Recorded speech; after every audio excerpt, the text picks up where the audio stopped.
Arcadian Vanguard presents The Wrestling News and your daily wrestling newscast for Sunday, October 2nd, 2022. Good morning, I'm Mike Sempervive. We begin today with some ticket sales updates. Tomorrow's Monday Night Raw from the Xcel Energy Center in St. Paul, Minnesota is close to a sellout with 6,245 tickets distributed and only 341 available as of last night, according to a report from WrestleTix. We also have the final tallies for last week's major WWE and AEW events. There were 9,145 tickets distributed for Friday Night SmackDown from the Canada Life Center in Winnipeg, with 8,975 of them sold. AEW's Dynamite and Rampage tapings from Wednesday night at the Liacouras Center in Philadelphia had 5,124 tickets distributed, with 4,756 sold.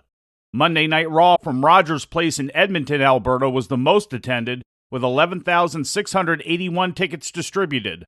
The number of sold versus comp for Raw was not available. In unfortunate Lucha Libre news, Dulce Gardenia appeared to have suffered an injury in the ring Friday night during a tag title match at CMLL's Night of Champions card at Arena Mexico. The Exotico luchador began convulsing in the ring after taking a Canadian destroyer from the second turnbuckle from Angel D'Oro. D'Oro immediately covered Gardenia for the pin, after which Gardenia was taken from the ring on a stretcher as the crowd chanted his name in support. Gardenia and Espiritu Negro had been challenging D'Oro and Niebla Roja of Los Ingobernables for the CMLL World Tag Team Championship. Among the other results of the night was the team of Hechicero, Euphoria, and Mephisto, collectively known as Las Infernales, defeating El Sagrado, Gemelo Diablo 1, and Gemelo Diablo 2 to win the CMLL World Trios Championship. Mystico beat Ruggiero to retain the NWA Historic Middleweight title in the main event. In WWE news, former UFC heavyweight and light heavyweight champion Daniel Cormier will be the special guest referee for next Saturday night's pit fight match between Matt Riddle and Seth Rollins at Extreme Rules in Philadelphia, according to a report yesterday from wrestling and MMA reporter Ariel Helwani. In a tweet following the announcement, Cormier wrote, "I will be fair, I will be honest, I will be impartial, and I will not take anyone's. I will be there for a reason. The law has been called in, and I will enforce it with every part of myself to the fullest extent." WWE presented two Saturday night's main event house shows last night, with the Raw crew in Bismarck, North Dakota, and the SmackDown crew in Regina, Saskatchewan. In the main event at the Bismarck Event Center, a United States title match between champion Bobby Lashley and Seth Rollins turned into a six-man tag in which Lashley, Dolph Ziggler, and Kevin Owens defeated Rollins, Austin Theory, and The Miz. In other matches, Raw Women's Champion Bianca Belair successfully defended her title in a triple threat with Bayley and Tamina. The Usos retained the undisputed WWE Tag Team title against the Alpha Academy. Kevin Owens defeated Austin Theory, and Dolph Ziggler defeated The Miz. Meanwhile, in Regina at the Brandt Center, the main event saw Drew McIntyre and Sheamus defeat Ludwig Kaiser and Giovanni Vinci of Imperium. On the same card, Liv Morgan retained the SmackDown Women's title against Sonya Deville.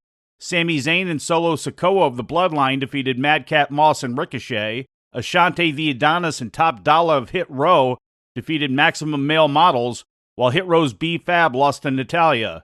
Shinsuke Nakamura also defeated the Los Lotharios in a handicap match as well. In TV distribution news, AEW programming ceased airing on Latin American pay TV channel Space in several countries as of Friday, according to an announcement from the wrestling company. The change affects Mexico as well as other nations in the Caribbean, South America, and Central America. The only nation in the region which will continue to get AEW TV on Space is Brazil. Space is owned by AEW's media partner, Warner Bros. Discovery.